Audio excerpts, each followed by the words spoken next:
அஞ்ஞானத்திலிருந்து விஞ்ஞானம் மலர்கிறது. அறிவியல் என்பது அறிவு செயல்பட தொடங்கிய போதுதான் அறிவியலாக இந்த உலகத்தில் பரிணாம வளர்ச்சி அடைகிறது. அந்த அறிவியலுக்கெல்லாம் மூத்த அறிவு நமது சூரிய ஒளி என்று சொல்லக்கூடிய இந்த கதிரவனுடைய ஒளிதான் நமக்கு எல்லா அறிவுக்கும் காரணமாக இருக்கிறது. அந்த அறிவை தெரிந்து கொண்ட தாவரங்கள் பச்சையத்தின் மூலியமால் நம் போன்ற மனிதர்களும் விலங்குகளும் பறவைகளும் வாழ்வதற்கு, உயிர்ப்பிப்பதற்கு, இறந்த பின் மீண்டும் உயிர்ப்பிப்பதற்கு இந்த சுழற்சிக்காக தாவரங்கள் எல்லாம் பூமி முழுதும் பச்சை பச்சேல் என்று வளர்ந்து அந்த ஞாயிறு என்று சொல்லப்படுகின்ற அந்த ஒளியிலிருந்து பெறக்கூடிய அந்த உயிரோட்டத்தை தக்க வைத்து இந்த பூமி பந்தை இன்னும் மென்மேலும் அழகுபடுத்தி கொண்டிருக்கிறது. இன்றைக்கு எத்தனையோ சோதனைகளையும், எத்தனையோ போர் முறைகளையும், எத்தனையோ பகைமைகள்லாம் பூமியில் இருந்தாலும் பசுமை என்று நிலைத்திருப்பது பூமியுடைய தன்மை ஞாயிறு என்று அந்த இரண்டும் ஒன்றிணைவதால் நடக்கக்கூடிய அதிசயமாக நாம் கருதலாம். இதற்கிடையிலே இந்த ஞாயிறை அறிவை நாம் முழுமையாக ஏற்றுக்கொள்வது நமது ஊனக்கண்களுக்கு அவ்வளவு எளிமையாக இல்லாததால் குளிர்ந்த நிலையில் நாம் நிலவை பார்க்கின்றோம். பூமிக்கும் சூரியருக்கும் இடையே இருப்பது நிலவுதான். அதனால்தான் நில ஒன்று கண்டேன் அப்படி என்று சொல்லும் பொழுதே தலைவன் தலைவிக்குள்ளே அந்த காதலில் நிலவு என்பது ஒரு மறைக்கப்படாத ஒரு வெளிப்பாடாக நமது சுவைகளில் அகநானூற்றில் நிலவை பற்றியும், பகவலை பற்றியும், நீரை பற்றியும், மேகங்கள் பற்றியும், பச்சை பச்சையில் என்கின்ற பூமியினுடைய அந்த பட்டு உடம்பை பற்றியும் இவ்வாறாக இயற்கையை வாழ வைக்கின்ற அந்த ஞாயிறினுடைய பெருமையை விளக்கும் ஒரு மரபாக நாம் வந்ததால் அந்த ஞாயிறு தொடங்கி நமது அறிவை வளர்த்து கொள்ளும் இது போன்ற தருணங்களில் நம்மால் இந்த பூமி பந்தை எவ்வளவு செழிப்பாக வைத்துக் கொள்ள வேண்டும் என்ற உணர்வில் தான் நாம் இந்த உலகில் பிறந்திருக்கிறோம். இந்த உலகில் பிறந்தனுடைய விளைவாக நாம் எவ்வாறு இதெல்லாம் பரிமாறிக்கொள்கிறோம்? மொழி என்ற ஒரு அற்புதமான ஒரு ஏற்பாடு நமக்கு மனிதர்களுக்கு கிடைத்ததால் நான் சிந்திப்பது, நான் சொல்வது உங்கள் செவிகளில் புகுந்து உங்கள் சிந்தனையை தூண்டி உங்களுக்குள்ளே ஒரு புரிதலை உண்டுபடுத்துவதால் இந்த தொடர்பு அறுபட்டு போகாமல் காத்து கொள்ள வேண்டியதுதான் நமது பொறுப்பான நிலையாக நான் கருதுகிறேன். இதற்கான ஒரு விளையாட்டு பொருட்கள் தான் சூரியன் என்று ஒரு பந்து, புதன் என்று ஒரு பந்து, வியாழன் என்று போன்ற ஒரு பந்து, வெள்ளி என்கின்ற ஒரு பந்து, சனி என்கின்ற பந்து. இது எல்லாம் இல்லாமல் தமிழருடைய விண்வெளி அறிவியல் சொல்லப்படுகின்ற வடமொழியில் சொல்கின்ற ஜோதிட சாத்திரம் என்ற அந்த சாத்திரத்தில் வரக்கூடிய ராகு, கேது என்று இரு அடையாளங்களை நாம் பார்க்கிறோம்.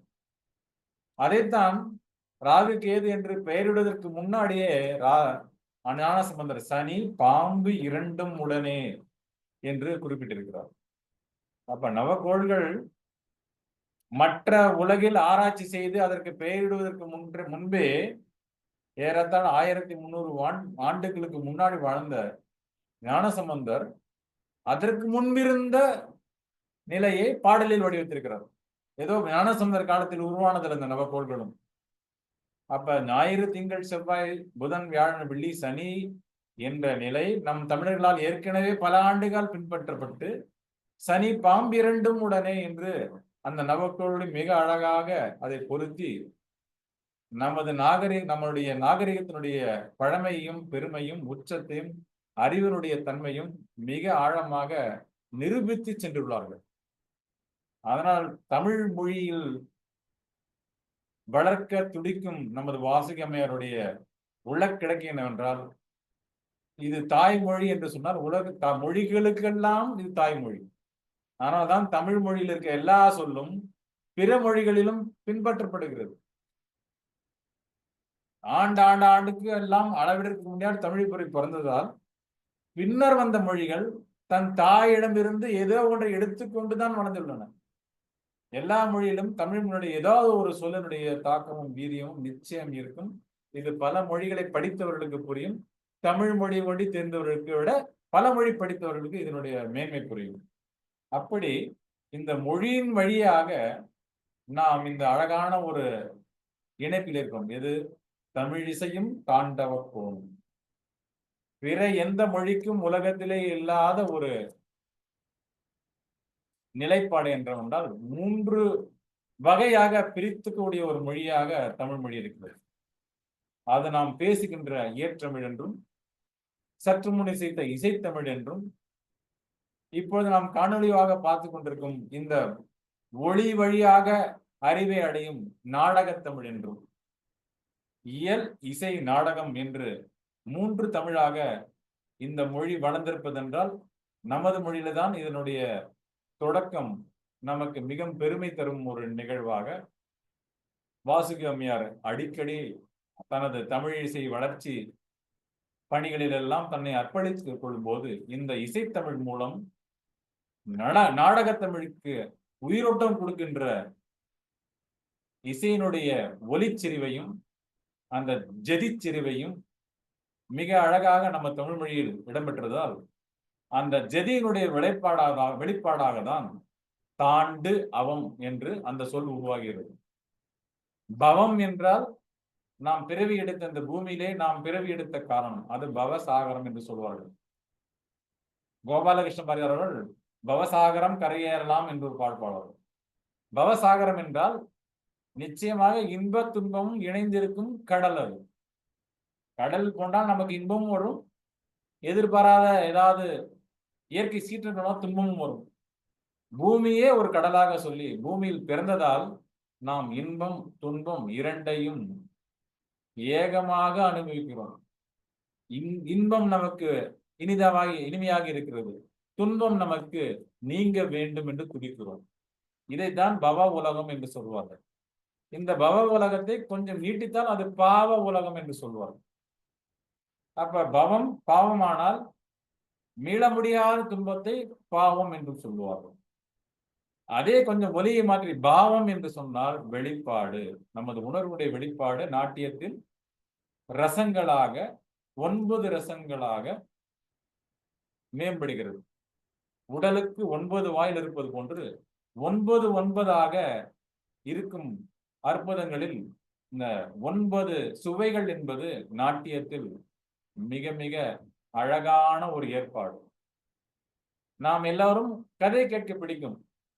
அந்த கதை சொல்பவர் கதை சொல்லும் தன்மையில் அந்த கதையை நளினமாக குரலை ஏற்றி இறக்கி குழந்தைகளுக்கோ பெரியவர்களுக்கோ இல்ல பொதுமக்களுக்கோ சொல்லும் பொழுது அந்த கதையினுடைய வெளிப்பாட்டுக்கு தகுந்த போது கேட்பவருடைய முகங்கள் எல்லாம் நல்ல ஒரு சுவைகளை வெளிப்படுத்தும். அப்பொழுது முதல் சுவையாக வரக்கூடிய இந்த ஈர்ப்பு என்று சொல்லுகின்ற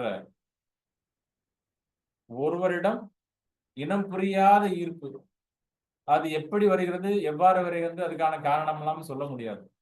அப்போது தமிழ் மரபில் தலைவிக்கு தலைவனிடம் ஏற்படுகின்ற ஈர்ப்பும் தலைவனுக்கு தலைவியர் என்ற ஏற்பட ஈர்ப்பு தான் இந்த உலகம் உண்டாவதற்கே தொடர்ந்து உலகம் இயங்குவதற்கே காரணமாகிறது. அதைத்தான் வடமொழியில் சிங்காரம் என்று சொல்லப்படுகின்ற அந்த ஒரு சுவையாக சொல்கிறார்கள். நம்ம தமிழ் மரபில் அது ஈர்ப்பு என்ற ஒரு சுவையாக நாம் எடுத்துக்கொண்டோமானால் அந்த ஈர்ப்பு இருக்கும் வரைதான் எல்லாம் ஒழுங்கு போல் செயல்படும். அந்த ஈர்ப்பு அறுபட்டு விட்டால் எல்லாம் ஒழுங்கற்று போய்விடும். அதனால்தான் புவிக்கு ஒன்றுதான் புவி ஈர்ப்பு சக்தி என்று உள்ளது. மற்ற கோள்களுக்கு அந்த ஈர்ப்பு சக்தி இல்லை என்பதும் இருக்கிறதா என்ற ஆராய்ச்சியும் தான் போய்கொண்டிருக்கிறது. ஆனால் வெகு நிச்சயமாக புவிக்கு ஒன்றிய ஈர்ப்பு என்பது இருப்பதால் நாம் இந்த மானிடர்களாக பிறந்த நாம் எனலாம் அந்த ஈர்ப்புக்கு கட்டுப்பட்டவர்களே. அந்த ஈர்ப்பை எவ்வாறு கையாண்டு இந்த புவியில் உள்ள அற்புதமான நிகழ்வுகள் எல்லாம் துன்பங்களை கடந்து பற்று அறுக்கும் நிலைக்கு செல்வதுதான் நமது பிறவியின் நோக்கம். அந்த பற்று அறுக்க வேண்டும் என்றால் தாண்டு அவம்.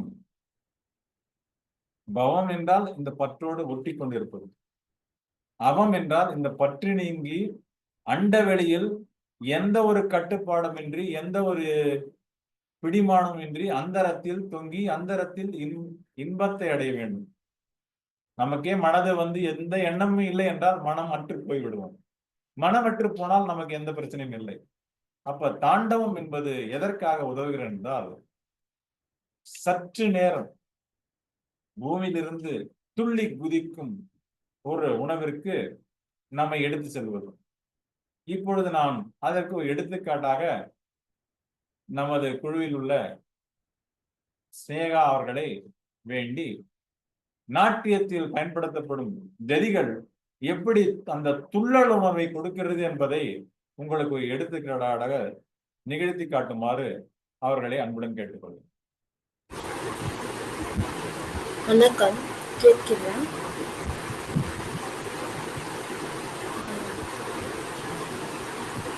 கேட்கிறேன். தல்லம் குத்தக்கதி குத்தக்கத்த திங்கின்னு தா த தி முத்த தென்னி தா அத்த ஜம் தரி தி ருத்த தென்னி தா அத்த ஜம் தரி கதி முத்த திம்மி தா அத்த ஜம் தரி தி முத்த திம்மி தா அத்த ஜம் तरी तत्ती नुत दिमिदा हत जम तरी दीनुत दिमिदा हत जम तरी तक दीनुत दिमिदा हत जम तरी दीनुत दिमिदा हत जम तरी तत्ती नुत दिमिदा हत जम तरी ताम तक दीनुत दिमिदा हत जम तरी तई तत्ती नुत दिमिताम ताम तक दीनुत दिमि तई तई तद्दीनुत दिमिता हत जम तरी दित्ता दित्ता कृतकृतों तद्दीनुत दिमिता हत जम तरी दित्ता दित्ता कृतकृतों तद्दीनुत दिमिता हत जम तरी दित्ता दित्ता कृतकृतों ताम.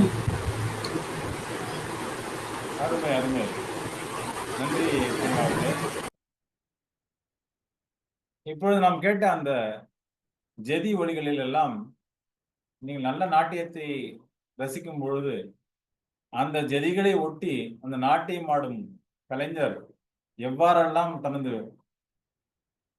அந்த தாள வெளிப்பாடுகளை பூமியிலிருந்து எகிரி துள்ளி குதித்து அழகான அடவுகளை நிகழ்த்தி அந்த தாளுக்கு ஏற்றபோல் காலையும் இசைத்து தாளத்திற்கும் ஒழுங்குபடுத்தி இது போன்று பல ஜதிகள் நாட்டியத்தில் இருக்கின்றன, தமிழிலும் இருக்கின்றன. தமிழ் மொழியிலேயே சில கவிதைகள் எல்லாம் துள்ளி குதிக்கும் கவிதை. அதைத்தான் இலக்கணத்தில் துள்ளல் ஓசை கவிதை என்று சொல்வார்கள். துள்ளல் ஓசை அந்த துள்ளி துள்ளி கேட்கும். துங்கல் ஓசை அப்படியே அமைதியாக இருக்கும். செப்பல் ஓசை கேட்பதற்கு ரொம்ப எளிமையாக இருக்கும். இப்படி ஓசை நியமிக்க அந்த துள்ளலை வெளிப்படுத்தும் உன்னத படைப்பு தான் தாண்டு அவம். வரிசையாக ஒன்று சென்று கொண்டிருந்தாலும் துள்ளி குதித்து 2 படிநிலைகளை 3 படிநிலைகளை 7 படிகளை தாண்ட வேண்டும் என்று மனிதனுடைய படைப்பாற்றலுக்கான இயல்பான குணம். அப்பொழுது தாண்டவ கோன் என்று அழைப்படுகின்ற ஆடலரசனுடைய நோக்கம் என்னவென்றால், இந்த உயிர்களை எல்லாம் பூமியில் பவசாகரத்தில் விட வைத்தாலும் இந்த அவம் என்று சொல்லப்படுகின்ற ஆகாயத்தில் துள்ளி குதிக்க வேண்டும். இந்த உயிர் உடல் மெய் இந்த உணர்வெல்லாம் ஒன்றுபட்டு மெய்ப்பாடு உணர்வாக எல்லா இன்பங்களையும் துன்பங்களையும் கடந்து மெய் இன்பத்தையும் மேன்மைப்பட்ட அகத்தையும் உணர்வதற்காக நம்மை எழுப்பும் ஒரு அற்புத செயல் தான் இந்த தாண்டவம். இந்த தாண்டவம் தமிழர்களுக்கான மிக பெருமிதமான ஒரு கலைப்படைப்பு. பிற நாகரிகங்கள்லாம் உருவாவதற்கு முன்னே இங்கு தாண்டவம் ஆடிக்கொண்டிருக்கிறோம். அதான் தாண்டவம் என்றால் கட்டுப்படாதது என்ற ஒரு பொருளும் உண்டு. கட்டுப்படுத்த முடியாது, அது துள்ளி ஓடும். அப்படிப்பட்ட கட்டுப்படுத்தாது. ஏன் எதற்கு கட்டுப்படும் என்றால் ஆகாயத்திற்கு மட்டும்தான் அடங்கும். என்றால் ஆகாயம் எதையும் அடக்குவதில்லை. நாம் ஏதேனும் ஒன்றை அடக்கினால் அது அடங்காது. அடக்காமல் விட்டுவிட்டால் அது துள்ளி பறக்கும். அப்ப ஆகாயம் என்பது எதையும் அடக்காததால் இது போன்ற துள்ளல்கள் அங்கு சுதந்திரமாக துள்ளி திரியும். நான் சொல்வதற்கு பலருக்கு இது சிந்தனை பண்ணி பார்க்க புரியும். உடனே புரிய வேண்டும் என்ற அவசியம் இல்லை.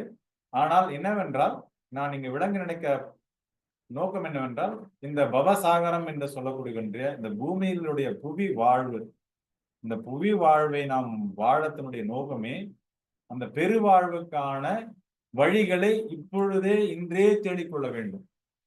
அதைத்தான் அம்மையார்கள் இன்றைய நாள் இனி நாள் ஆகட்டும் சொல்கிற அந்த 2 நாட்கள், இன்றைய நாள் தான் அதே இணை நாள்.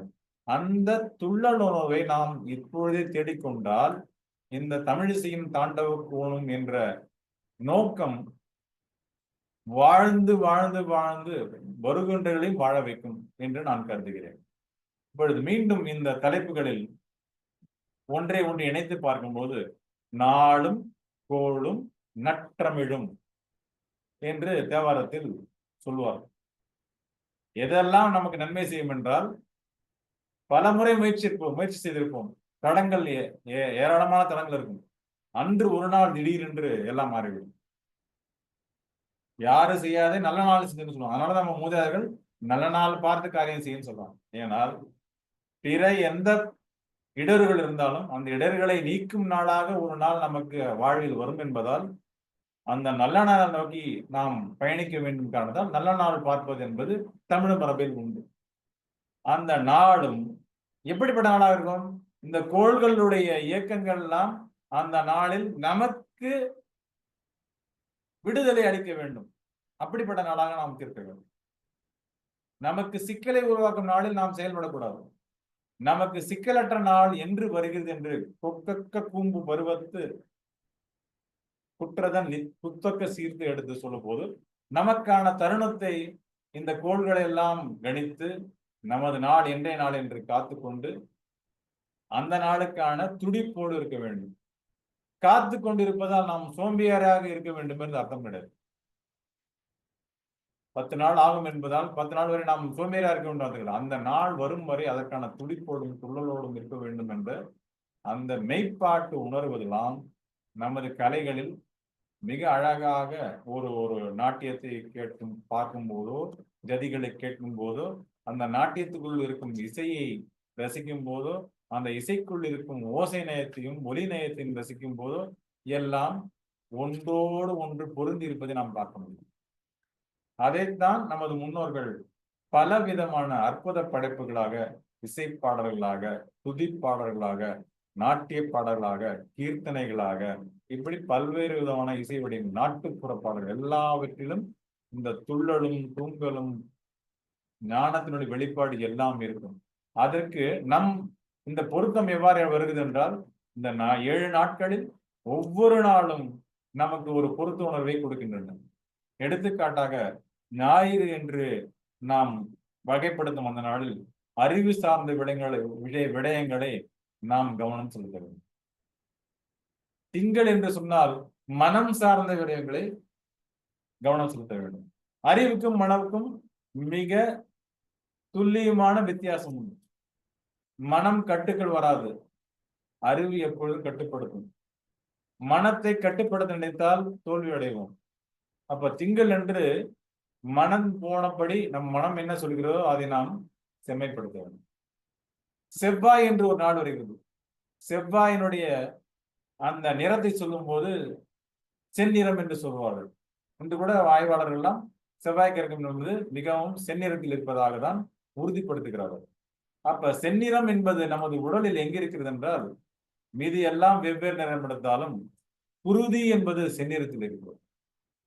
ஆனால் குருதி பலம் பெறுவதற்கு செவ்வாய் என்று நாம் எல்லாம் அந்த சிந்தனையில் இருந்தோமானால் நிஜமாகவே நமக்கு குருதி பலம் அன்று எவ்வாறு உள்ளது, நாம் பலவீனமாக இருக்கிறோமா பலமாக இருக்கிறோமா, பலம் பெறுவது எப்படி, பலகீனத்தை எவ்வாறு உணர்வது என்றெல்லாம் செவ்வாய் தினத்தன்று நாம் ஒழுங்குபடுத்தி வாழ்க்கையை இனிமைப்படுத்திக் கொள்வது.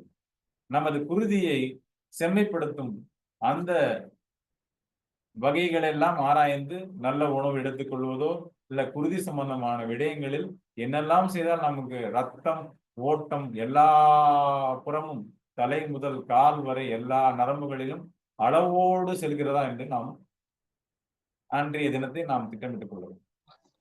அடுத்து வருவது புதன். புதன் என்பது புத்தி என்று சொல்லப்படுகின்ற ஒரு விடயமாக கருதப்படுகிறது. எல்லாருக்கும் எல்லா விஷயமும் தெரியும். அறிவு என்றால் என்ன, மனம் என்றால் என்ன, உடல் என்றால் என்ன, புத்தி என்றால் என்ன. ஆனால் புத்திக்கு ஒரு தனி உணர்வு ஒன்று உள்ளது. எல்லாருக்கும் பல விடயங்களை தெரிவதால் வருவது அறிவு. ஆங்கிலத்தில் அதை நாலேஜ் என்று சொல்லுவார்கள். ஒவ்வொரு விதையும் முழுமையா தெரிய தேவையில்லை. அந்த விடயத்தை பற்றி ஒரு புரிந்துணர்வு கூட, குறைந்தபட்ச புரிந்துணர்வை அறிவு என்று கருதி கொண்டால், அந்த அறிவு நமது வாழ்நாளில், நமது அன்றைய தினத்தில் நாம் என்று அந்த அறிவை பயன்படுத்துகிறோமோ அன்றைய தினத்தன்று அந்த அறிவினுடைய வெளிப்பாடு நமக்கு நினைவுக்கு வந்த நாளில் சரியானது ஒரு தேர்வை செய்கிறோம்னா அதுதான் புத்தி. எல்லாம் இருந்தாலும் சரியான தேர்வு செய்யவில்லை என்றால் நமக்கு புத்தியினுடைய வலிமை இல்லாமல் நாம் தோற்று விடுகிறோம். அப்ப புத்தி கூர்மை என்பது புதன் சார்ந்து வருவதால் அந்த புத்தி கூர்மையான விஷயங்களை எவ்வாறு முடிவு செய்வது?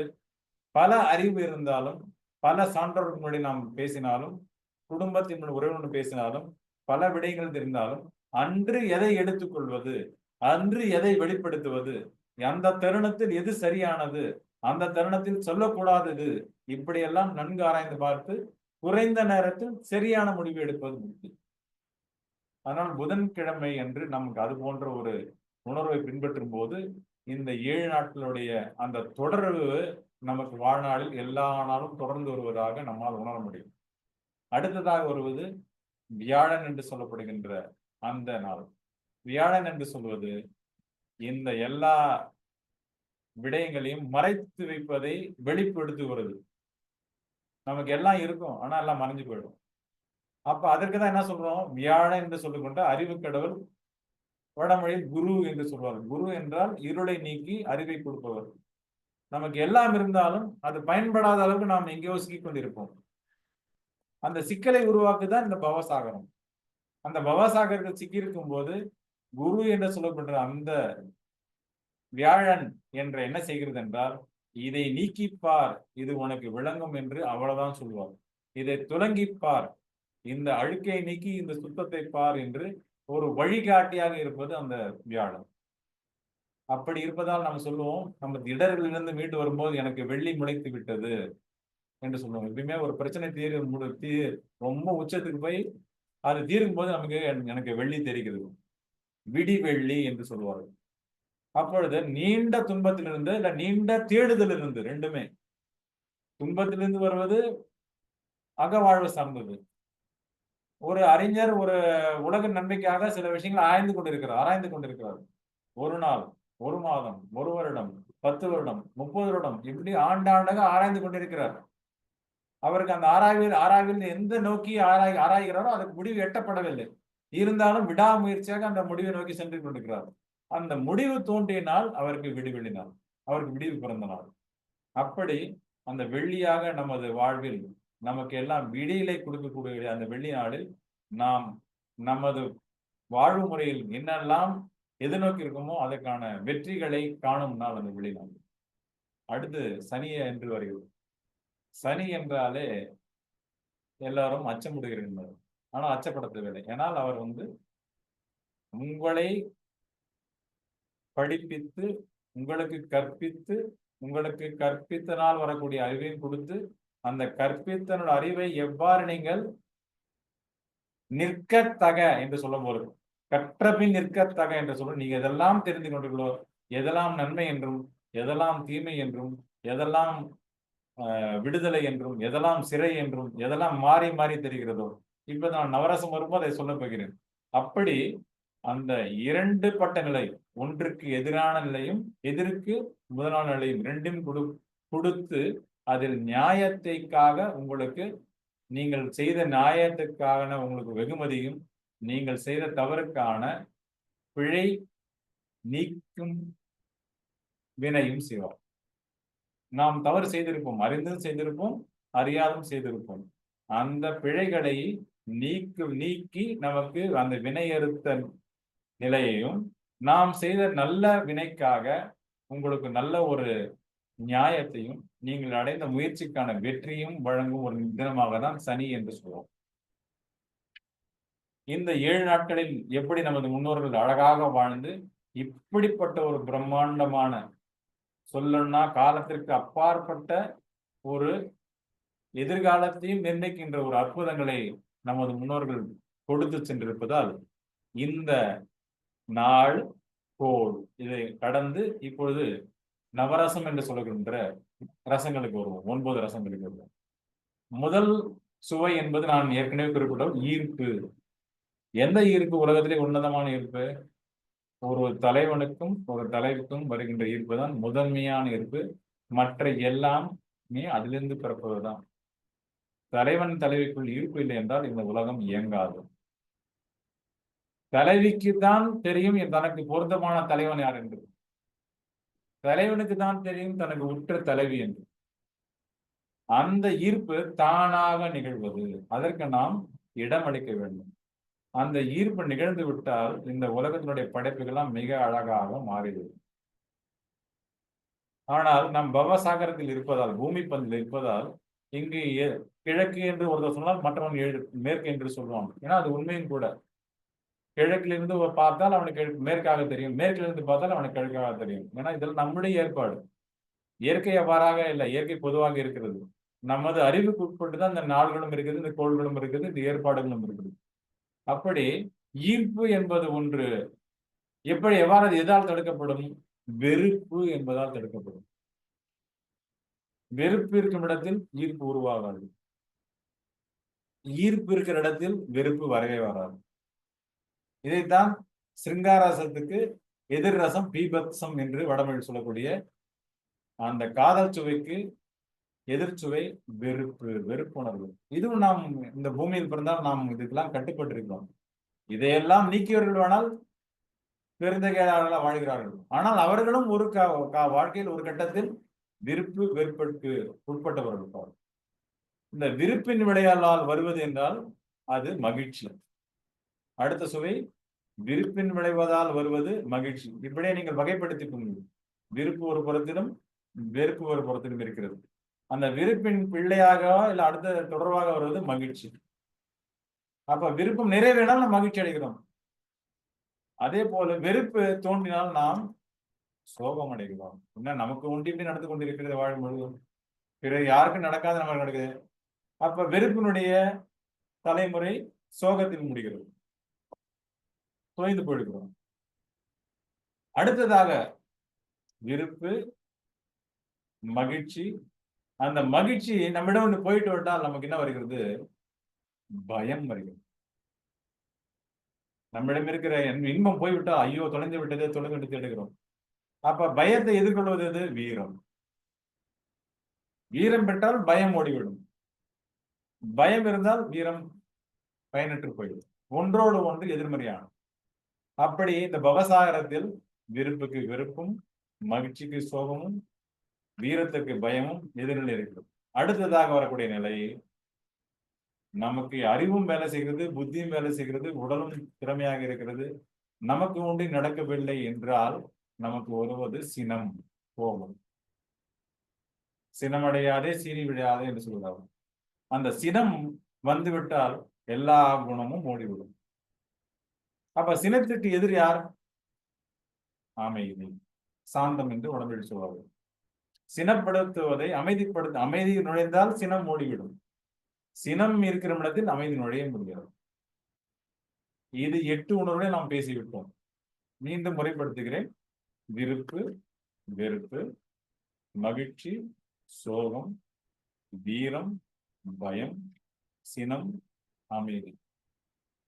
இப்படி நாம் இல் வாழ்க்கையிலும் அக வாழ்க்கையிலும் புற வாழ்க்கையிலும் உருண்டு கொண்டிருக்கும் போது நமக்கு நம்முடைய முயற்சிக்கெல்லாம் அப்பாற்பட்டு, நம்முடைய அறிவு, புத்தி, உடல், வீரம் எல்லாத்துக்கும் அப்பாற்பட்டு திடீரென்று ஒன்று நிகழ்ந்து விடுகிறது.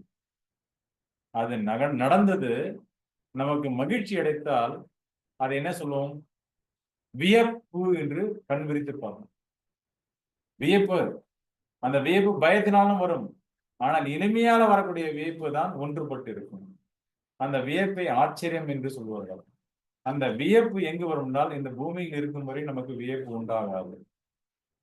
அந்த தாண்டு அவம், இந்த பூமியை தாண்டி அவத்துக்குள் சென்றால் நாம் வியப்படைந்தவராக ஆகிவிடுவோம்.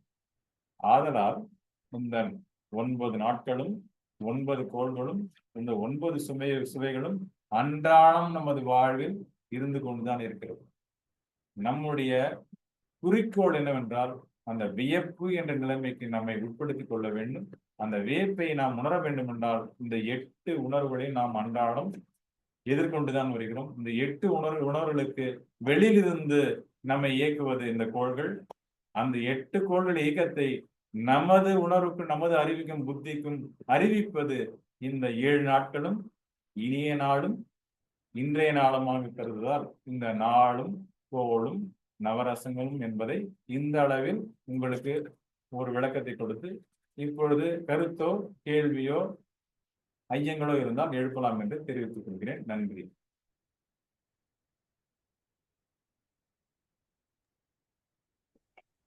நன்றி திரு காசி விஸ்வேஸ்வரன் அவர்களே. ரொம்ப அருமையான ஒரு சொற்பொழிவை இன்னைக்கு நமக்கு கொடுத்திருக்கிறாங்க. குழுவில் இருக்கிறவங்க தங்களுடைய கேள்விகளையோ அல்லது கருத்துக்களையோ நீங்க சொல்லலாம்.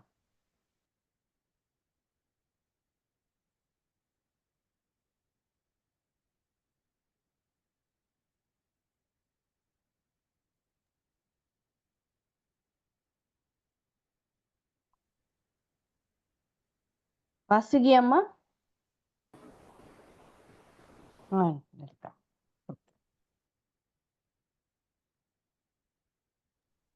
லலிதா கேட்க வந்தவனே, லலிதா கேளுங்க.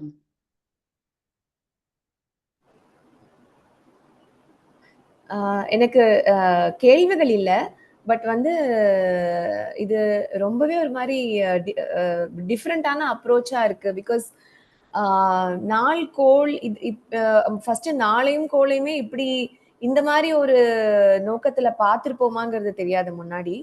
அண்ட் அதோட இந்த நவரசத்தை வந்து சேர்த்து சொன்னது வந்து ரொம்ப ரொம்ப கேட்குறப்போ அது இப்படிலாம் ரிலேட் பண்ண முடியுமாங்கிற அளவுக்கு புதுமையா இருக்கு. Thank you so much sir. Kasi sir. கருத்துக்கு நன்றி.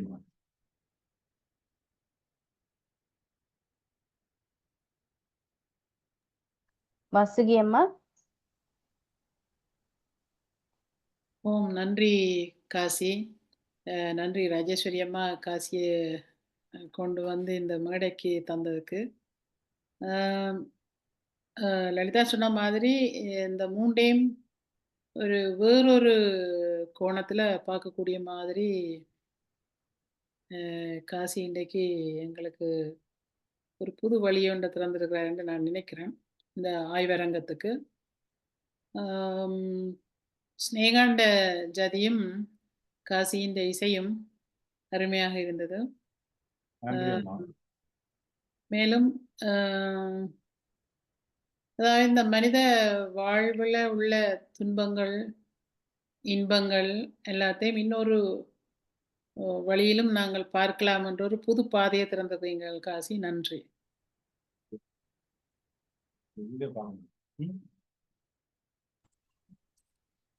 நான் காவேரி பேசுறேன். ஹலோ அண்ணா. அண்ணா காவேரி பேசுறேன். உங்க காணொளி தெரியுதா எனக்கு? காணொளி பேசுங்க. தெரியுதுமா. நன்றி.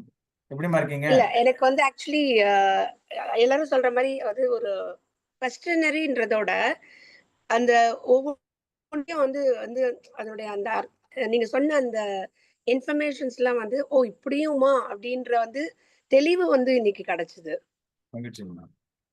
ஸோ இந்த ஒரு இன்ஃபர்மேஷன் வந்து இப்போ எங்களுக்கு அடுத்த ஜென்ரேஷன் சொன்னா கூட அது வந்து எங்களுக்கு புரியுமான்றது இல்லை. பட் நீங்க வந்து அதை அழகா வந்து எக்ஸ்பிளைன் பண்ணது வந்து இருந்ததுன்னா அண்ட் இந்த மாதிரி செஷன்ஸ் நிறைய கொஞ்சம் வேற வேற டாபிக்ல கொடுத்தீங்கன்னா நல்லா இருக்கும். மேபி எங்களுக்கு அடுத்த இருக்கிற ஜென்ரேஷன் நாங்க வந்து முடிஞ்ச அளவுக்கு புஷ் பண்ணி தான் கொண்டு வரோம்.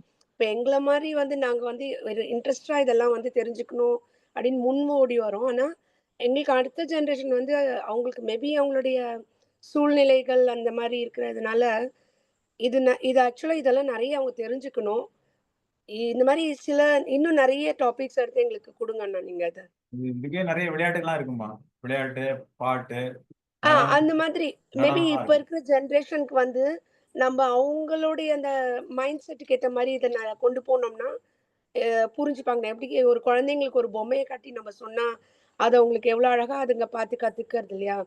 ஸோ மேபி இப்ப இருக்கிற இந்த டீன்ஸ் அண்ட் ஜெனரேஷன்ஸ் இருக்காங்க, அவங்களுக்குலாம் மேபி அவங்க ஜோன்ல அதை கொண்டு போய் அதை காமிச்சு அந்த மாதிரி சொன்னா அது அவங்க மைண்டுக்கு ரொம்ப சீக்கிரமா வந்து ஏறுமோ, இது எவ்வளவு இன்ட்ரெஸ்டிங்கா இருக்கும்ன்றது அவங்களுக்கு அப்பதான் புரியும். பட் இதுவும் ஆக்சுவலி இன்னைக்கு இன்னைக்கு கொடுத்த இந்த இது வந்து ரொம்ப சிம்பிள் ஐ மீன் எல்லாரையும் புரிஞ்சுக்க முடிய அளவுக்கு இருந்தது. இன்னும் நிறைய இந்த மாதிரி கொடுங்க. நான் சொல்ற மாதிரி நீங்க அந்த இதுல இருக்க கேம்ஸ் அந்த மாதிரிலாம் வந்து இன்ட்ராக்ட் பண்ற மாதிரி எல்லாரும் இப்போ பசங்க வந்து என்ன கேட்கணும்னு தெரியாம உட்காந்துருப்பாங்க. சரி நம்மளுக்கு என்ன கேட்கணும்னு ஆசை இருக்கும், ஒரு பயம் இருக்கும். நீங்க சொல்ற மாதிரி இந்த கேம் ஜோன் மாதிரி வச்சு பண்ணீங்கன்னா அவங்க எல்லாரும் முன் வந்து அதை இது பண்ணுவாங்க. சோ அந்த மாதிரி கொண்டு போனா நல்லா இருக்கும்னு நான் ஃபீல் பண்றேன். நிச்சயமா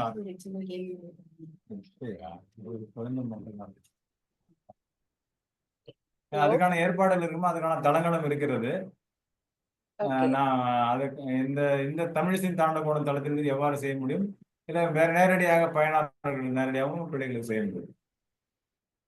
கண்டிப்பாண்ணா, தேங்க்ஸ், ரொம்ப தேங்க்ஸ். உங்க மகிழ்ச்சி, உங்களுடைய பங்கேற்புக்கும் நீங்க சொன்ன கருத்துக்கும் மிக நன்றி. தேங்க்ஸ் அண்ணா.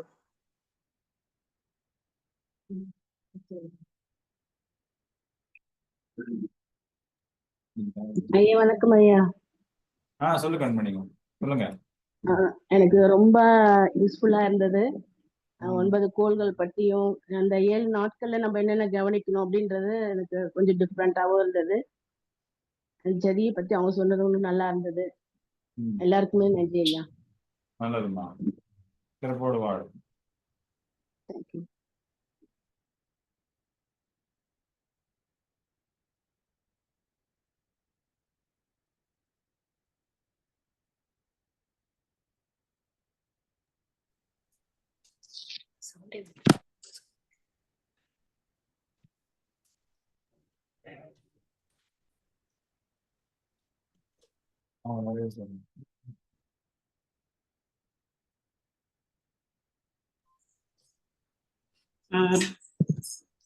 என்னுடைய ஒரு சின்ன விருப்பம் என்ன அப்படின்னா,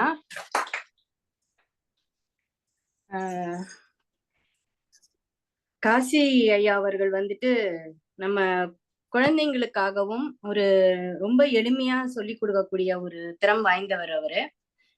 ஒரு ஒர்க் ஷாப் மாதிரி நம்ம பண்ணோம்னா பயிலரங்கு மாதிரி நல்லா இருக்கும், ஒரு நல்ல தலைப்புல அப்படின்னு சொல்லிட்டு என்னுடைய விருப்பத்தை தெரிவிச்சுக்கிறேன்.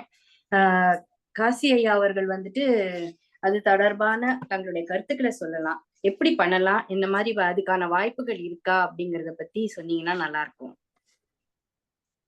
நிச்சயமா வாய்ப்புகள் நிறைய இருக்கு. அது இதெல்லாம் செறிவூட்டப்பட்ட கருத்துக்களை வந்து அடுத்த தலைமுறை கொண்டு போது அவங்களுடைய இன்றைய சவால்கள் இருக்குல்லவா, குழந்தைங்களுக்கு சவால் இருக்குல்லவா, அந்த சவால்களை வைத்து அவர்களை நாம் நெறிப்படுத்த முடியும்.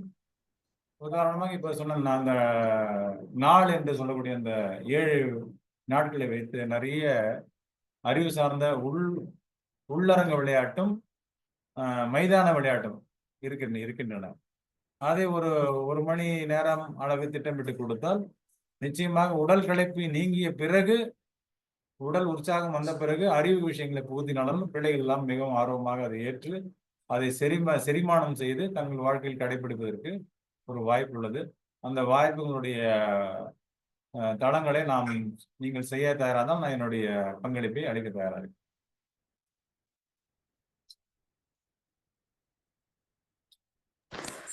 நன்றி ஐயா.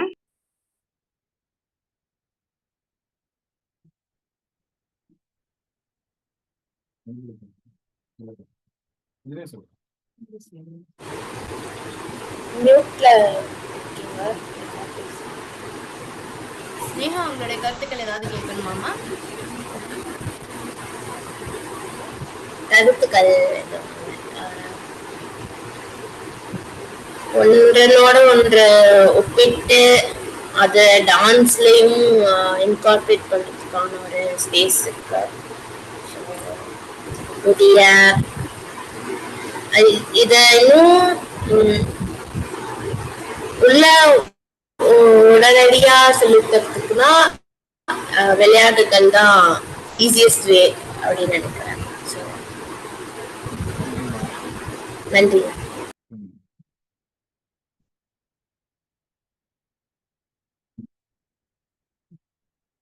இன்றைய நிகழ்விற்கு வருகை தந்திருந்த திரு காசி விஸ்வேஸ்வரன் அவர்கள் ஒரு சிறந்த ஒரு கருத்தை நம்மோட பகிர்ந்திருக்கிறாரு. எல்லாரும் பயனடைஞ்சிருப்போம்னு நினைக்கிறேன். இதுக்கும் மேல பல பயிலரங்குகளை நம்ம வந்துட்டு முன்னெடுத்து நடத்தலாம் அப்படிங்கிற ஒரு கருத்தும் இன்னைக்கு முன்மொழியப்பட்டிருக்கு. இதற்கு என்னுடைய நன்றியினையும் வணக்கத்தையும் தெரிவித்துக் கொள்கிறேன். இத்துடன் இன்றைய நிகழ்வு இனிதாக நிறைவு செய்யப்பட்டிருக்கின்றது. உங்களுடைய கருத்துக்கள், நீங்க ஏதாவது கேள்விகள் கேட்கணுமோ இல்ல சந்தேகங்கள் இருக்கோ, நம்ம ஒரு குழு அமைச்சிருக்கிறோம். அந்த குழுவுல அவங்கவங்களுக்கு தேவையான கருத்துக்கள், கதைகள்ல இருக்கிற ஒரு சந்தேகமோ அந்த மாதிரி ஏதாவது இருந்ததுன்னா நம்ம கருத்துக்கள்ல வந்துட்டு பகிர்ந்தோம் அப்படின்னாக்க யாருக்கு தெரியுதோ அவங்க வந்துட்டு நம்ம அது மூலியமா பகிர்ந்து கொள்ள முடியும். அறிவை வந்து பகிர்ந்து கொள்வதற்காக தான் தமிழிசை தாண்டவ கோணம்ங்கிற அந்த ஒரு களமே இருக்கு. அது வாட்ஸ்அப்லயும் இருக்கிறதுனால நம்ம வந்துட்டு அத யாருடைய சந்தேகத்தையும் ஒருவருக்கொருவர் தீர்த்து கொள்ளலாம் அப்படிங்கிறது தான் என்னுடைய கருத்து. அதுலயும் நாம் ஒரு உரையாடலாம். மாதம் ஒரு முறை உரையாடுவது மட்டுமல்லாமல் தினம்படி கூட நம்ம அதுல உரையாட முடியும். சிறந்த ஒரு அறிவியல் சார்ந்த கேள்விகளுக்கும் அறிவு சார்ந்த கேள்விகளுக்கும் அறிவு சார்ந்த பதில்களுக்கும் அங்கு முக்கியமான இடம் இருக்கிறது அப்படிங்கிறத சொல்லிட்டு இன்றைய நிகழ்விற்கு வருகை தந்திருந்த அனைவருக்கும் நன்றி கூறி இன்று விடையை பெறுகிறேன். நன்றி, வணக்கம்.